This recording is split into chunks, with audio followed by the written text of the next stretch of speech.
Today can be one of my saddest days of my life. The day Bruce Lee died.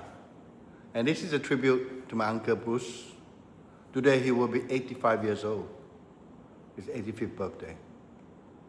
So today, November the 27th, will have been Bruce Lee's 85th birthday. So happy birthday, Uncle Bruce. The world still remember the day you left us. The day that sent shock waves through your every corner of the martial arts world. It was July the 20th, 1973. The day the dragon fell.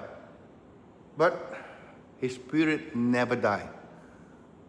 This episode is not just about how Bruce Lee died, but how he lived, what he stood for, and how his legacy continues to inspire millions, including me. All these fighters said they can beat him up, Muhammad beat him up, and did they influence anyone? Are they grown-up men, or they're just children talking? So on the last day, Bruce Lee spent his final day working, creating, and planning for the future. He met his producer, Raymond Chow, to discuss his next film. It's called Game of Death. After the meeting, Bruce went to the home of Patty Ting Pei, an actress who was part of the Hong Kong film cycle. I think she was also part, Bruce Lee wanted to cast her in one of his movies. They talk about new scenes, choreography, and script ideas. In the middle of the conversation, Bruce complained of a headache. So Patty offered him a mild pain reliever, a common tablet.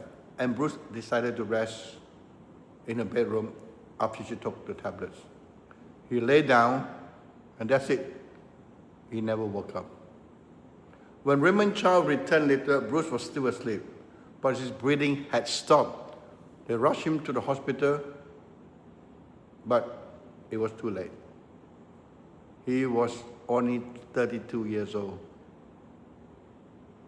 So what's the medical mystery?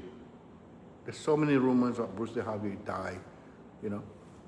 The doctors reported that Bruce had suffered from cerebral edema, swelling of the brain. It was the same condition he experienced months before when he collapsed at Golden Harvest Studios. I think his body had given him warnings. And my seafood had given him warning too. But his spirit refused to slow down. Maybe he's too stubborn. Some claim it was heat stroke, others whisper about allergic reaction, even conspiracy. Someone tried to kill him. But the truth is simple. Bruce Lee pushed the human body beyond what most could endure. He was a perfectionist, training daily, eating with precision, and sleeping only when his mind could no longer think. And Linda said later, Bruce lived 10 times, like 10 lifetimes in one. I think she was right. He tried to be 10 person in one lifetime. You see? It was a great shock. When the news broke, the world stopped. I was so upset. Hong Kong wept, Hollywood froze. Fans refused to believe it. How could someone so full of energy, so alive, be gone overnight? For the Chinese community, Bruce Lee was more than a movie star. It was proof that a Chinese man could stand tall, powerful, proud, and respected by the world. His death was not only the loss of a hero, it was a loss of hope. But what he left behind, his philosophy, his teaching, his spirit became immortal. So I always remember when we walk out of the restaurant into his car, in his Rolls Royce, and gone. That was the last time I saw the back. I just better superstar. I'm very happy with that. I still remember that night in London Chinatown. Bruce had come to visit my teacher, Master Lee Shing, one of Jeet Man's senior disciples. I was there, a young boy, I think 18 years old, full of, energy. I remember seeing him in person, his calm, his energy. He shook my hand, and when he walked out of the restaurant with my sifu and stopped into his Rolls Royce, I didn't know. I didn't know. That would be the only time I would ever see him in person. That image never left him. I wish I have the iPhone, right? His back straight and proud, walking into the night. Imagine having an iPhone. Oh my God, that would be crazy. My teacher's wife, my Sifu Ma, Simo, had prepared char siu, wonton noodle soup. Bruce's favorite. He smiled, enjoyed it quietly, and thanked her in Cantonese. To her, he wasn't a superstar. He was just Uncle Bruce, humble and polite. So let's have some reflection on his philosophy. Bruce Lee once said, the key to immortality is first living a life worth remembering. And he did. He taught that the ultimate martial art is self-expression, to be yourself without boundaries. But I believe if Bruce were alive today, his philosophy would have evolved.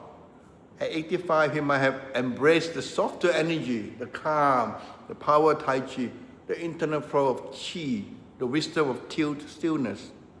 His explosive youth would have transformed into tranquil mastery. I'm sure he will be like a sage, you know. I know he will be. He would have shown the world that power isn't always about speed. Sometimes it's about silence. The dragon will have become the sage, right? And relax, enjoy, you know, like Lao Tzu. You see? So today, we don't mourn about his death. We celebrate not his death, but his life. Bruce Lee gave us the courage to believe in ourselves. He broke racial barriers, philosophical limits, and martial traditions. He made the world see that a fighter could also be a philosopher. I mean, to me, he's not just a legend. He's part of my personal history. To me, Bruce Lee is not just a legend. He's part of my personal history. Without his inspiration, I would not be the man I am today.